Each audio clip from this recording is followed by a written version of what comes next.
میں عبا پہنے ہوا ہوں، چاروں طرف چاہنے والوں کا مجموعہ،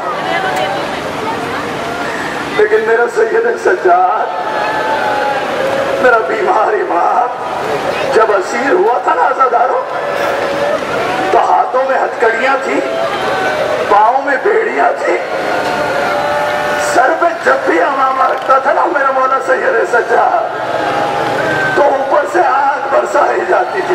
مولا سید سجاد فرماتے ہیں کہ شام کے بازار میں ہمارے اوپر سے عورتیں پانی بھی برساتی تھی، آگ بھی برساتی تھی۔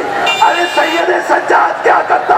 مولا فرماتے ہیں کہ جب میرے سر پر آگ گری رہا، میرا امامہ جل گیا، میرے بال جل گئے، میں نے چاہا کہ آگ کو اٹھا کر پھینک دوں۔ ارے مولا کیا کرتے؟ ہاتھ پر سے پشت بندھے تھے، ہاتھ پر سے پشت بندھے تھے۔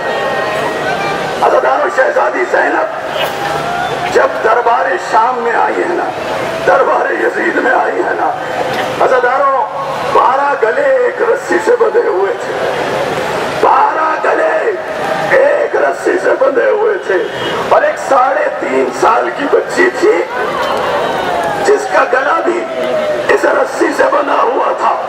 عزادارو، بس جب یہ قافلہ ننھا سا چلتا تھا نا، رسیاں باندھ کر تو سکینہ کا گلا چلتا تھا۔ اور جب دربار شام میں پہنچے ہیں، یزید مسند پر بیٹھا ہوا تھا، دشت میں حسین کا سر رکھا ہوا تھا۔ عزادارو، اماں فضہ بھی تھی نا، وہ بھی اسیر ہو کے آئی تھی۔